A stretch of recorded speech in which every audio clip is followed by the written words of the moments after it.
Yang Yang, Georgia. Thank you. Thank you. Holy cow. Oh, how beautiful are you, Atlanta? Wow, why are my rallies always composed of the most beautiful people in this country? First, let's thank Lacey Hunt and Marseille Allen, the freaking powerhouses. Wow. That's the greatest thing is that you come to places like Atlanta, like Lacey and I actually are friends online, then you get to meet someone in person. I have to say, meeting someone in person is about 1,000 times better than meeting them online. I highly recommend it. So if you're friends with people online, try and meet them face to face. Someone asked me, have I been to Atlanta a lot? I've been to Atlanta a lot over the last number of years, but I have to say I've never been to this park. I never really enjoyed this place as like someone who was here. Like I've always been very transactional about my time in Atlanta. Sort of like in and out, you know what I mean? Like I'd end up coming in and I'd just go downtown, I'd do some corporate meeting, and then often I'd end up turning around. But I want to spend some more time in Atlanta, get to know you all. Because this place is tremendous, and you guys keep sucking up some of my favorite people from the East Coast. You guys just keep on absorbing them. How many of you are all from the Northeast and you wised up? Yeah, we know, you escaped. And we envy you. We're mad. And the way we're going to show our anger is we're going to follow you. So, I'm Andrew Yang, you all have gathered. I'm running for president as a Democrat in 2020. But I am not a career politician. I'm an entrepreneur, I'm a problem solver, and I've been studying for the last number of years how to create jobs. Actually, I've been studying. I'm actually not much of a studier anymore. I'm more of a doer, where I went around the country trying to create jobs in Detroit, Cleveland, St. Louis, Birmingham, New Orleans. I started an organization called Venture for America. How many of you know Venture for America? Raise your hand. Yeah, that's what I'm talking about. So, I've been doing that work for the last number of years, and then Donald Trump won the election in 2016.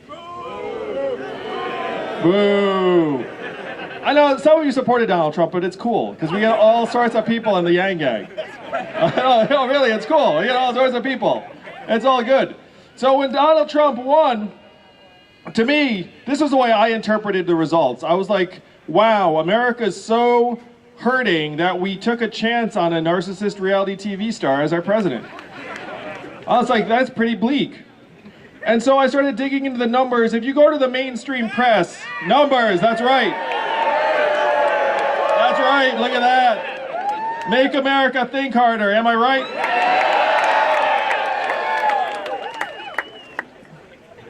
So what are the mainstream press explanations for why Donald Trump is our president today? Like, what do they say? If you just turned on cable news, you didn't know anything, like, why would you think he won? Russia. Electoral college. No, electoral college, Russia. As a matter of fact, I brought a copy of the Mueller report with me, and I'm going to read it to you verbatim.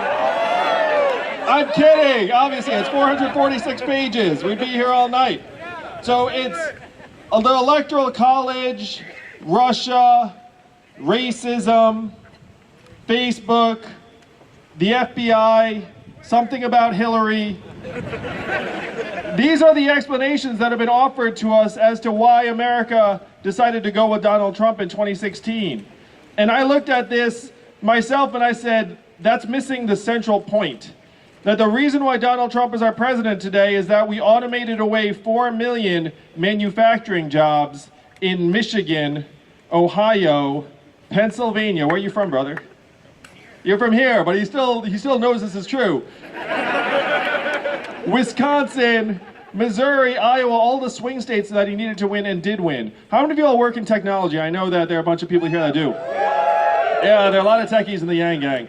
So if you have your hand up, you know that what we did to the manufacturing workers, we will now do to the retail workers, the call center workers, the fast food workers, the truck drivers, and on through the economy. And it's not just blue-collar workers, it's also white-collar workers. I was just talking to a marketing pro who tells me that a lot of marketing is becoming data and algorithms. You know, it used to be come up with a creative message. Now it's like, we don't need you to be creative. We're just going to test 18 of them, and then the numbers will tell us which one is the best, and you can just sit back. Yeah, the math. And I was an unhappy corporate attorney for 5 months, and I can guarantee you, you can automate that job. So there are a lot of jobs that are going to be subject to automation that are not just the manufacturing jobs. This is going to rip through our economy in a very dramatic way. And Atlanta is one of the most prosperous cities in our country. So in many ways, you all are like you have different experiences with this than a lot of the country. But you know that these changes are coming in part because many of you, those of you who had your hands up before, you're working on making these changes a reality every day. And you see it, and I have many friends who are techies, and if you ask techies, hey, do you think that we are automating away many other Americans' jobs? Most techies will say, yes, we are. And then if you ask, hey, how do you feel about it? They'll say, I don't feel good about it. And then if you ask, do you want to help me and do something about it and help prepare America? They say yes. And you guys are here today because you said yes too, so thank you very, very much. So these are the problems. We're in the third inning of the greatest economic and technological transformation in the history of the world. Experts call it the fourth industrial revolution. And this is why Donald Trump's our president. He's the symptom, he's the manifestation, and yet everyone is reacting as if he's the cause of all of these problems. He is not. You don't get angry at the symptom, you cure the disease. And the disease right now is this rampant economic insecurity that's tearing our society apart because more and more Americans are getting pushed to the sidelines. So if you're all here today, you know this about me. There's an Asian man running for president who wants to give everyone $1,000 a month. Yeah, secure the bag indeed.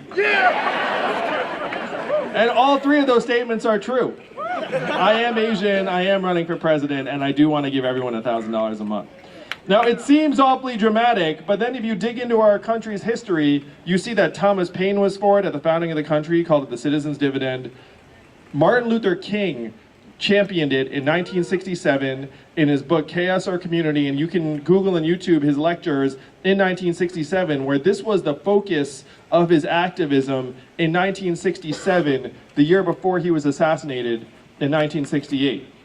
And he was not arguing alone. Milton Friedman and 1,000 economists signed a study saying this would be tremendous for America. And I don't know how you feel about him, but Jamie Dimon, the CEO of JP Morgan, just this week came out and said we should guarantee every American a minimum income. So this is not some like radical idea. This is actually mainstream political wisdom in the 60s and 70s. It passed the House of Representatives twice, in 1971 under Richard Nixon of all people. And then 11 years later, one state passed a dividend where now everyone in that state gets between $1,000 and $2,000 a year, no questions asked. And what state is that? Alaska. And how do they fund it? Oil. And what is the oil of the 21st century? Technology. Marijuana, that's right. Oh, it's technology, you had it right. I'm just messing with you, Atlanta. So it's technology, it's AI, it's robotics, it's self-driving cars and trucks, it's big data, it's this incredible wave of innovations that's coming down the pike. Now, who's going to win from all these innovations? Yeah, Amazon. And on a related point, why are 30% of malls and stores closing around the country? Amazon. Yeah, pretty much this is like a test where Amazon's always the answer. Who paid $0 in federal taxes last year? That's right. So this is the quandary that we're in. You have Amazon that's sucking up $20 billion of value every year, and it's pushing 30% of Main Street stores and malls into oblivion. How many of you have noticed stores closing around where you live? Yeah, and it makes you sad, but then you realize you haven't been in that store in months. And you live in unusually prosperous areas. Now, unfortunately, being a retail worker is the most common job in the United States of America. The average retail worker is a 39-year-old woman making between $10 and $11 an hour. And you know that she does not have a huge savings cushion. So what is her next opportunity going to be when the mall or the store closes? How many of you saw the recent AI demo from Google where the AI did the job of picking up the phone call and making appointments? You guys see that? What do you think the time frame is on AI being able to outperform the average call center worker who makes about $14 an hour? 5 years, 2 years, now? There are 2.5 million call center workers in the United States, so when AI can outdo... All right, right now, when you call a company and you get the bot, you're like, human, human, human, 0, 0, human, human, shut up, human. I do the same thing, don't worry. But in 3 years, the AI is going to be like, hello, how are you doing? And it'll be like, yeah, I need this. And they'll be like, sure, no problem. And then to do it, you'll be like, oh, that was delightful. We're about 2 or 3 years away from AI actually seeming human. And when that happens, it's not going to be a problem for 1,000 or 10,000 call center workers. It's going to be a problem for 100, 200, 500,000 call center workers. So this is what the technology wave is going to do. Driving a truck is the most common job in 29 states in this country. How many of you all know a truck driver? Yeah, and so I now know many more truck drivers than I did about 18 months ago.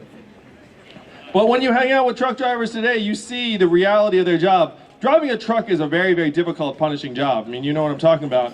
But when you drive a truck, the truck forces you to stop driving after 14 hours because it says it's time for you to take a nap. You know, it's time for you to go to sleep. The robot trucks don't need to stop. And my friends in Silicon Valley are working on these robot trucks that can drive themselves. Now, why are they working so hard on the robot trucks? The most American reasons of all, money. $168 billion in financial incentives to automate truck driving. $168 billion with a B per year. So if you're an investor, you can plow hundreds of millions of dollars into technology that Waymo might acquire because you can see that you can save tens of billions of dollars a year by automating away a proportion of the 3.5 million truck driving jobs. And it is not just labor savings, it's equipment utilization because the truck never needs to stop. It's fuel efficiency because the robot trucks can convoy and then lower wind resistance. It's fewer accidents. And so you can actually make a moral argument. It's like, hey, investing in robot trucks could save human lives. But it's going to be a disaster for the 3.5, or at least some of the 3.5 million Americans who drive a truck for a living, and the over 5 million Americans who work at truck stops, motels, and diners around the country that rely upon the truckers getting out and stopping. So when I went to Washington, D.C. with all this set of problems, and as Lacey and Marseille said, I did write a book about this stuff, and I'm a pretty cool guy. So I went to Washington, D.C., and I'll try and sign that for you, thank you. I went to Washington, D.C. with a set of problems, and I said, look, Donald Trump's our president because we're in the midst of this fourth industrial revolution. We need to have real solutions. And what do you think the folks in D.C. said to me when I presented them with this set of problems? Come back later, don't talk to me, who are you? The real responses I got were, number one, we cannot talk about this. Number two, we should study that. Number three, we must educate and retrain Americans for the jobs of the future. And the third one said, this person behind me just said it doesn't work. Who was that? Yeah, that's right, man, it doesn't work. So then I said, I looked at the numbers. And we're terrible at retraining. The effectiveness rate of federally funded retraining programs is between 0 and 15% a year. And when I said that to the folks in DC, you know what they said to me? They said, I guess we'll get better then. And so I had to take the train back from DC thinking, like, are we this backward as a country that we can't even wake up to the challenges? That somehow we're blaming immigrants? When it is not immigrants, it is technology that is causing these dislocations? And one person in Washington, D.C. said something to me that has been motivating me to this day. And I'm so glad I had someone with me because he can vouch for this conversation because it sounds like I just made it up. He says, Andrew, no one in Washington, D.C. will do anything about the set of problems you're talking about because this town is not a town of leaders, this is a town of followers. And the only way that we will do something is if you create a wave in other parts of the country and bring it crashing down on our heads, and that's the only way we will wake up. And you know what I said to that? I said, challenge fucking accepted.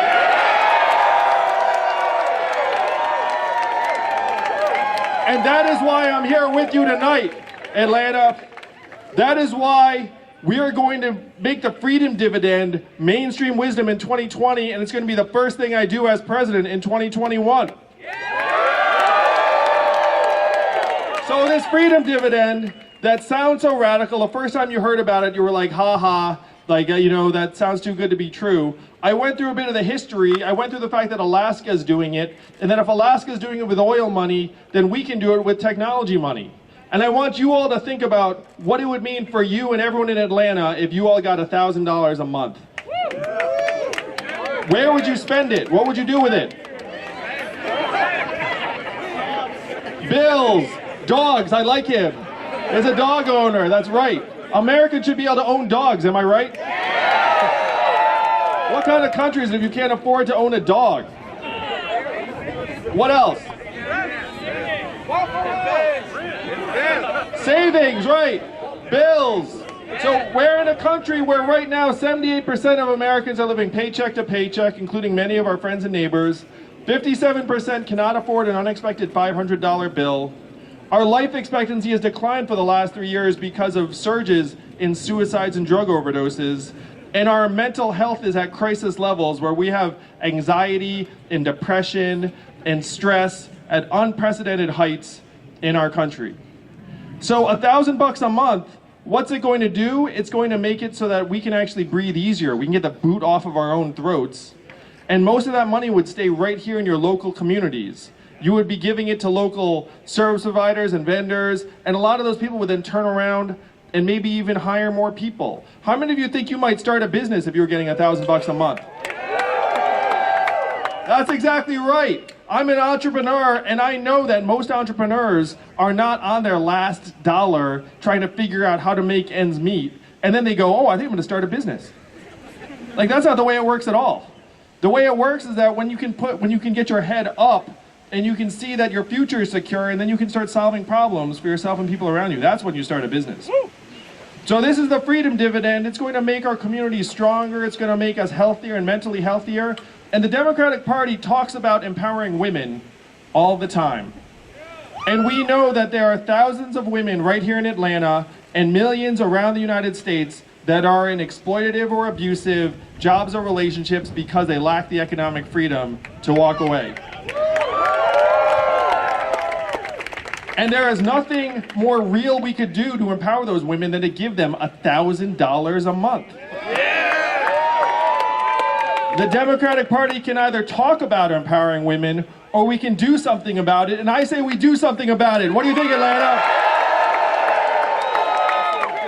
The Democratic Party talks about empowering communities of color and marginalized people. And I'm going to say that $1,000 a month would go much further to help African Americans and communities of color who have lower access to education and resources and opportunities. We can talk about empowering African Americans or other communities, or we can do something about it, and I choose to do something about it. What do you say, Atlanta? And the great thing is there is nothing stopping a majority of citizens in a democracy from declaring ourselves a dividend. Nothing at all. All we have to do is get a majority of us to wake up and say, you know what? He's talking sense. I think a dividend's a good idea, and then I will run the table and I will pass this as president in 2021. Now, you all seem very, very young and healthy, so this might not be as pressing for you, but we also have to get healthcare off the backs of American people. Because right now it's the leading cause of bankruptcy. It's making us miserable. We spend twice as much on our healthcare as other countries to worse effects. And when we get sick or injured, or our loved ones get sick or injured, we are more stressed out about navigating our crazy system and paying the bills than we are about getting healthy. And it's totally unnecessary. We can make it better. And anytime someone says, where are you going to get the money for single-payer health care? I'm for Medicare for all, public option, single-payer health care. And I'll say thank you, Bernie Sanders, for mainstreaming that. I got to give it up to Bernie. But when people say, where are you going to get the money, they're out of their minds. We spend 18% of GDP already, and the money's coming out of families' pockets and companies' pockets and just getting passed along to us anyway. We have this giant private insurance system that's siphoning off billions and billions of dollars, and then you're like, where are you going to get the money? Are you kidding me? We're going to save so much money just by getting rid of this giant matrix of middlemen that really do nothing except extract value for themselves. And the third thing we're going to do, I'd like to talk about my wife a little bit. First, how many of you woke up this morning and you were excited about GDP? You were like, I'm going to make a big contribution today, I can feel it. And on a serious note, my wife is at home right now with our 2 boys, one of whom is autistic. What is her work calculated at a GDP? 0. What is the market value her work at? 0. And we know that's nonsense. We know that her work is some of the most important and challenging and vital work being done in our society today. So if we use GDP as our measuring stick, we're going to follow it off a cliff. Robot trucks will be great for GDP. They're going to be terrible for human beings. So what would you all get excited about if it was the way we actually measured progress? If GDP is obviously a joke to you all, like what might actually excite you when you wake up in the morning? Mental health. Yeah, how about mental health and freedom from substance abuse? How about our own health and life expectancy? How about how clean our air and water are? How about average income and affordability? So believe it or not, that's the way we can measure economic progress. We made up GDP almost 100 years ago. And even the inventor said, he said 3 things. Number 1, this is a terrible measurement for national well-being, and we should not use it as that. Number 2, we should include parenthood and motherhood because it's so important. And number 3, we should not include military defense spending because it adds no economic value. And of course we ignored all of that, and now we're just like, yeah, GDP, and now we're just gonna ride it until we die. So, believe it or not, as president, it's gonna be very easy for me to upgrade us from GDP. All I have to do is go down the street to the Bureau of Labor and Statistics and say, hey, GDP, really old, very out of date. We're now going to start using this basket of indicators called the American Scorecard, and I'm going to present it to you, the American people, every year at the State of the Union. I'm gonna be the first president to use a PowerPoint. That's right. I'm just going to say, here are the actual measurements. Here's how we're doing. Here's what we're going to do better instead of these bizarre theater performances we're subject to that are unwatchable. Like, what the heck is going on? You turn this on and you're like, oh my gosh. Like, and then people are like standing up and clapping in unison and like it's this whole big deal. Like the whole thing has gotten so weird. So I'm just going to present to you the facts as to how we are doing. So this is the next generation of GDP, the American Scorecard. So number 1, the freedom dividend. Everyone gets $1,000 a month. Number 2, single payer health care. Not single payer, the public option Medicare for all. And number 3, human-centered capitalism, the American Scorecard. So if you go to yang2020.com, you'll see I've got about 94 other policies, including legalizing marijuana, getting these crazy student loans off your back, because that stuff is insane. We're up to 1.5 trillion in student loan debt. And so you have to ask yourself, like, what is our real preference? Is our preference that young people live in their parents' basements and pay off this phantom debt? Or would we rather have young people out there buying homes, starting businesses, starting families, and moving our society forward? And it's obvious we should have young people moving our society forward. And then when people are like, where are you going to get the 1.5 trillion to pay off the loans? I'm like, where the heck do we get the 4 trillion to bail out the banks during the Wall Street bailout? Do you all remember voting for that? I don't. Do you remember anyone freaking out about where we're going to get the money? I don't. So this is a stimulus of the people. We're just going to say, look, we put the money into Americans' hands. Guess what? It's going to make us stronger, and we are the owners and shareholders of this country. Are we not? Yeah! So these are the policies that will help move our country forward. And I have to say, Donald Trump got a lot of the essential problems right. It's one reason why he's the president today. He went around saying to the American people, we have problems. And then the Democratic response at the time was essentially, no, things are great. And the American people disagreed. So Donald Trump got the problems right, but his solutions are backward. His solutions are all wrong. His solutions are build a wall, turn the clock back, magically restore the jobs. And I'm saying we have to turn the clock forward. We have to accelerate. We have to build an economy that works for people in the 21st century, and I'm the man for that job because the opposite of Donald Trump is an Asian man who likes math.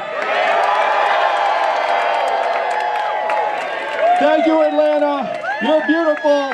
We're going to run the table in 2020. I'm going to tell you guys a little bit about the campaign, just so you guys are into it. So some of you are hardcore Yang Gang, and I love you and I thank you. Others of you are just here because your friends dragged you here, and it's cool. But we are polling at 3% nationwide right now. We are polling at 3%, and we raised almost $3 million, and my name recognition is lower than any other candidates. How many of you guys know who Nate Silver is, 538? So Nate Silver took a look at those three numbers. He said, okay, polling 3%, raised almost $3 million, bottom of the barrel name recognition, and he said, and I quote, "We cannot rule out the possibility that as more people find out about Andrew Yang, he grows and grows, runs the table, and wins the whole thing." And that is why we need your help, because as more people find out about this campaign, the trickle-up economy, from people, families, and communities up, then there's no stopping us. What's happened to us as a people is we've forgotten what is possible. We have forgotten the power that we hold. And this campaign is going to wake people up to the fact that we are still in control of our own future. This campaign is powered more, our average donation is only $19, so I joke that our fans are even cheaper than Bernie's. This is the cheapest gang to join you'll ever find. Initiation's only $19. If you give $20, you're immediately an above average gang member. The other thing is, you can actually leave this gang and we'll never know. We won't follow you, there's no punishment, there's no like, oh, find that person. I mean, I'd be very hurt if you left the gang, obviously, but we would never know. So this is a very, very kind, oh, I like that. Yeah, he's a member of the Yang Gang, thank you.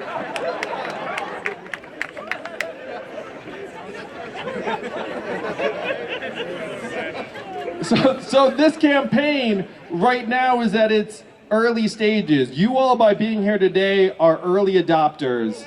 And what we need your help in doing is we need your help in growing and growing from now through May. I've already qualified for the DNC primary debates in June and July. And you know what's going to happen when people turn on that debate. They're going to say, who the heck is that guy? And then they're going to Google Andrew Yang and they're going to be like, holy crap, that makes a lot of sense. So what we need your help in doing is we need your help to normalize this campaign between now and June so that when people turn on that TV being like, oh, wait a minute, one of my friends told me about this guy.